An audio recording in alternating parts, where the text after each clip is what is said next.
झावर करही। जो राम जी को आशीष देने वाले थे, दे ही आशीष हरस उर भरही। कोई कोई कंचन की थाली से आरती बना करके राम जी की आरती करने लगी। करही आरती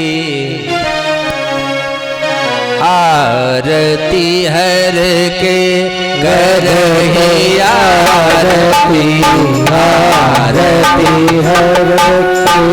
रघुकुल कमल विपिन दिन करके, रघुकुल कमल विपिन दिन करके, रघुकुल कमल विपिन दिन करके।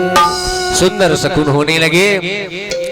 जो लोग राम जी से मिल सकते थे, जो माताएं, वो बाहर चलकर आ गईं। कुछ कुल बधुएं होती हैं जो गृह से बाहर नहीं जाती हैं, उनके लिए तुलसी बाबा ने लिखा, वो अट्टालिकाओं पर चढ़ गए और राम जी के दर्शन वहीं से करने लगे।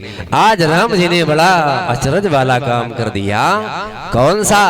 जो ध्रुव महाराज जी ने किया था। ध्रुव महाराज अपने तपस्या की अवधि को बीत जाने के बाद में, परमात्मा की प्राप्ति हो जाने के बाद में, ध्रुव महाराज जी की मैया का नाम था सुनीति, लेकिन इनकी जो विमाता थी सुरुचि मैया, भरत जी सुनीति मैया के यहाँ न जाकर सुरुचि मैया के यहाँ सबसे पहले गए थे। इसीलिए राम जी भी आज मैया कौशल्या के भवन नहीं गए हैं। तुलसी बाबा ने लिखा है, प्रभु जानी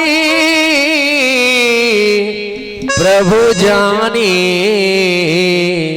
प्रभु जानी के लजानी, प्रथमता सुगृह भवानी।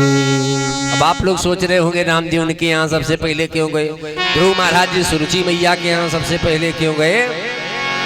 जिस समय गजेंद्र को बचाने के लिए हरि भगवान वहां पर पधारे थे, तो गए किसके लिए थे?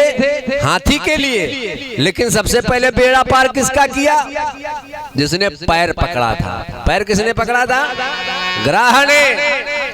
अरे जहां से करंट आ रहा है, हमको दुख मिल रहा, तो सबसे पहले करंट काटो, हमारे न चिपक जाओ। इसीलिए भगवान जी ने सबसे पहले ग्राह को मारा और फिर गज को उबारा। क्यों? ग्राह अगर ना होता तो गज को भगवान की प्राप्ति नहीं होती। अगर सबसे पहले अपना बेड़ा पार चाहते हो तो राम जी की सेवा भले न करो, हनुमान जी की सेवा करने लगो, उन्हीं का चरण पकड़ लो और राम जी अवश्य आपको भव से पार लगा देंगे। इसी प्रकार राम जी ने सोचा, अगर मैया कैकेयी ना होती तो इस राम को कोई जानने वाला नहीं था। कोई राम को जान पाता ना, सिर्फ अयोध्या वासी ही जान पाते। क्यों? राम जी 14 वर्षों के लिए वन में जाते नहीं, और वन में जाते नहीं, राम बन न जाते तो राम बन ना पाते, अयोध्या के ही रह जाते।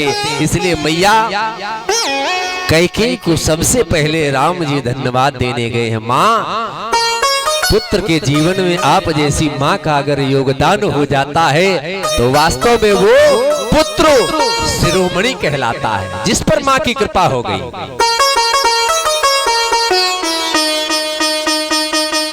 और राम जी ने स्वयं मैया से वरदान मांगा भी था एक बार।